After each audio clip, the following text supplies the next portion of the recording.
उसके साथ पुलिस का मुठभेड़ हुआ है, क्या है ये पूरा मामला?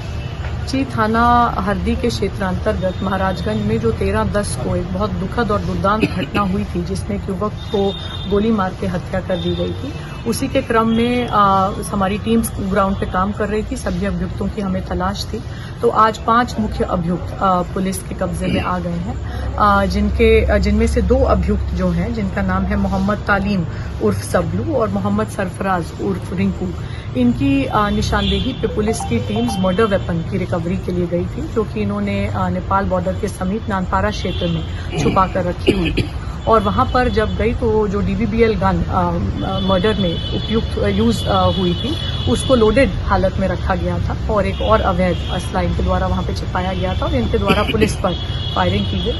आत्मरक्षा में की गई जवाबी फायरिंग में इन दोनों को भी गोली लगी है, ये घायल हुए हैं।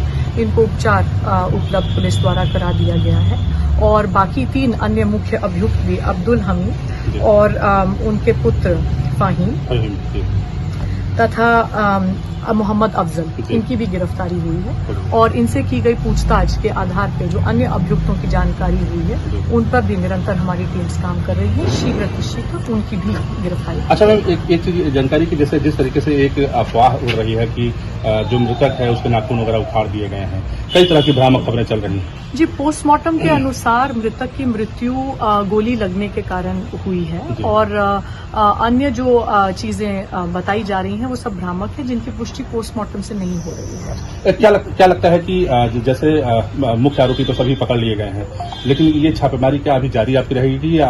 जी, बिल्कुल जारी रहेगी। जैसे जैसे नए तथ्य आ रहे हैं, जो भी कोई लोग इसमें समर्थक प्रोत्साहक के रूप में या इसको पूरा प्लान करने में, इनको संरक्षण देने में संलिप्त पाए जाते हैं, सभी के खिलाफ ठोस कार्रवाई की जाएगी।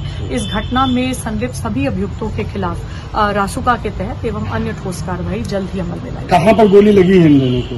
जी, अभी अस्पताल पहुंच रहे हैं, तो मौके पर पहुंच के फिर आगे की सूचना। 13 अक्टूबर को कस्बा महाराजगंज थाना हरदी जनपद बहराइच में घटित घटना में एक हिंदू व्यक्ति की हत्या को लेकर के सोशल मीडिया में सांप्रदायिक सौहार्द को बिगाड़ने के उद्देश्य से भ्रामक सूचनाएं फैलाई जा रही, जिसमें मृतक को करंट लगाना, मृतक को तलवार से मारना एवं उसके नाखून उखाड़ना बातें फैलाई जा रही, जिसमें कोई सच्चाई नहीं है।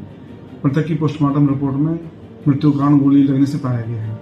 इस घटना में एक व्यक्ति के अलावा किसी अन्य व्यक्ति की मृत्यु नहीं हुई है। अतः सभी से अनुरोध है कि सांप्रदायिक सौहार्द को बनाए रखने के लिए भ्रामक सूचनाएं न फैलाएं एवं अफवाहों पर ध्यान दें। बहराइच में एनकाउंटर हुआ है, जो रामगोपाल मिश्रा के मतलब जो आरोपी थे, मुख्य आरोपी, और उसके साथ एक साथी की एनकाउंटर हुई है, क्या कहेंगे? जब पुलिस के ऊपर कोई पुलिस पकड़ने जाएगी, अगर कोई पुलिस के ऊपर गोलियों की बौछार करेगा तो पुलिस जो है उसको जो है माला पहनाएगी या फूलों की वर्षा करेगी। पुलिस हमेशा उनको गिरफ्तार करने का, अपराधी प्रवृत्ति के लोगों को गिरफ्तार करने जाती है। अगर वो हरकत करते हैं तो पुलिस की तरफ से फायरिंग होती है। वो चाहे मरे, जिंदा या मुर्दा, उनको पकड़ना है।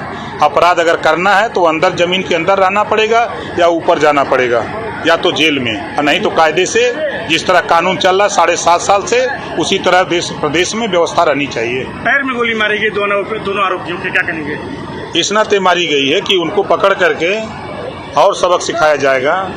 अभी तो गोलियां लगी है ना, और कुछ लगेगा। डॉक्टर साहब, क्या नाम था आरोपी और कहाँ गोली लगी है? 2 व्यक्ति आए थे हमारे यहाँ, जो 2 लोग, एक सरफराज करके नाम है और एक तालिम करके, मोहम्मद तालिम। तो दोनों के, एक के दाएं पैर में, एक के बाएं पैर में। क्या स्थिति है सर?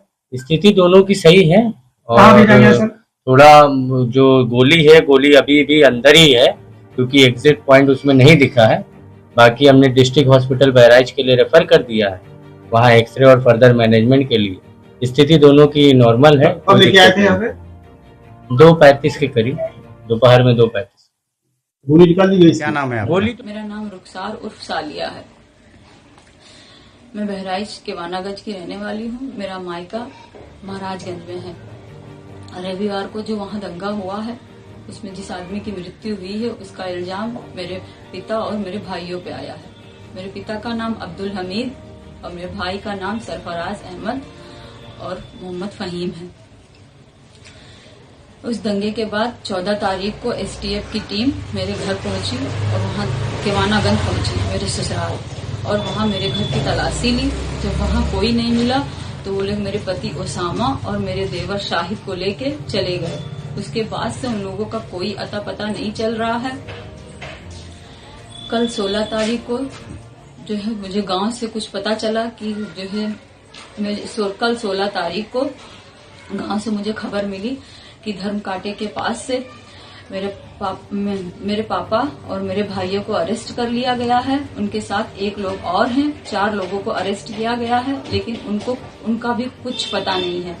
न उनका कहीं कुछ दिखाया जा रहा है, किसी थाने में भी वो नहीं है, न कोई कप्तान कुछ बता रहे हैं, न मीडिया में कुछ पता चल रहा है। हमको डर है कि उनका फर्जी इनकाउंटर दिखा के उनकी हत्या कर दी जाएगी और मेरे पति ओसामा और शाहिद को भी मेरे पति ओसामा और शाहिद की भी हत्या कर दी जाएगी। माननीय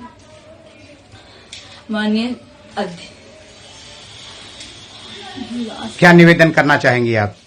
हम माननीय अध्यक्ष से निवेदन करना चाह रहे हैं, प्रधानमंत्री जी से, मुख्यमंत्री जी से निवेदन करना चाह रहे हैं कि हमको डर है कि उनकी हत्या कर दी जाएगी। इस वजह से उनकी सुरक्षा की अपील कर रही हूँ।